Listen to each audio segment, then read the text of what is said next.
Hojai district আজি মই দেখিছো CM সাহেবে দিল্লিৰ পৰা কৈ আছে আর বারবার কৈ আছে বলে আমি বহুত দুঃখদায়ক আমি ভাল মনে করা নাই বহুতই বেয়া লাগি আছে 3-4 বার তেখেত কইছে বলে এটু আমি বাধ্য হই এডমিনিস্ট্রেশনের কারণে আর আরো কি কারণে আর এটু স্থায়ী নয় আমি বহুত জলদি এটু আকো একবার দি দিই যদি আকো একবার দি দিয়ে তো আমার বেশি কো লাগা নাই पहले যদি একদম চিরস্থায়ী লই যায় আমার নগাঁও ডিস্ট্রিক্ট আর আমার হোজাই ডিস্ট্রিক্ট সবচেয়ে বেশি ক্ষতি হবো এইটু যিমান জায়গাত করেছে সব জায়গারই ক্ষতি হবো এইটু সরকারে আকো একবার চিন্তা করিব লাগে আর যদি ফর দ্য শর্ট পিরিয়ড যদি থাকে তো এইটু সরকারে করি আছে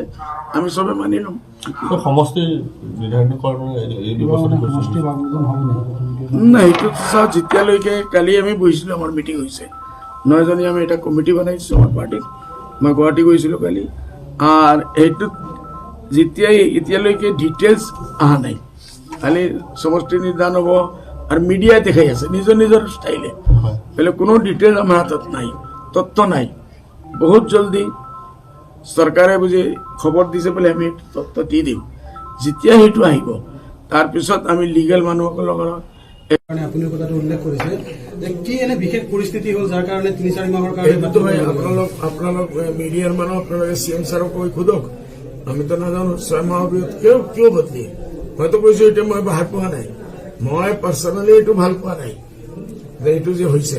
ইমান কষ্ট কৰাৰ ইমান চেক্ৰিফাইচৰ পিছত এইটো আহিছে এতিয়া কৈছে আপোনালোকে মিডিয়া হাউচ লোকসকলে তাত গৈ আমাৰ MLA সকলক আমি কম CM ছাৰ অহাৰ পিছত আপোনালোকে গৈ যাওক ডেলিগেশ্যন লৈ এই 3-4 দিনৰ কথা আপোনালোকে খুদক why he is doing like this okay sir আপনি উচ্ছেদের বিরুদ্ধে কি কব স্যার এখন তো কি পরিস্থিতি তার মানে মই হব পারে কালি মোৰ অফিসৰ পৰা বা পৰহি ডাইৰেক্ট CM ছাৰক আমি ৰিকুৱেষ্ট কৰিম আমাৰ দিল্লীৰ পৰা পাৰ্লিমেণ্টৰ পৰা তাৰপিছত prime minister R home minister আমি চিঠি লিখিছো একেলগে দিয়া নাই আমি 2-3 দিন হইতে দি দিম এইটো আমি যে অসমত যেটো হৈ আছে অন্যায় হৈ আছে এক কমিউনিটি মানুহৰ ওপৰত উচ্ছেদ হৈ আছে এইটো চৰকাৰে ইমিডিয়েট বন্ধ কৰিব লাগে শীত যোৱাৰ পিছত এই যে কোল্ড ওয়েভ যেটো চলি আছে এই মানুহবিলাক ক'ত থাকিব কোনে খবৰ লৈ আছে পৰৱৰ্তী সময়ত কোনো একটা তিৰপাল দিয়া নাই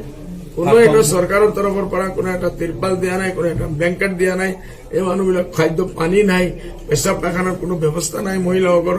এইসব সৰকাৰে কৰিব লাগিছে আৰ এইটোৰ কাৰণে মই বাৰবাৰ ৰিকুৱেষ্ট কৰি আছো আপোনালোকে শীতকালৰ কাৰণে বন্ধ কৰক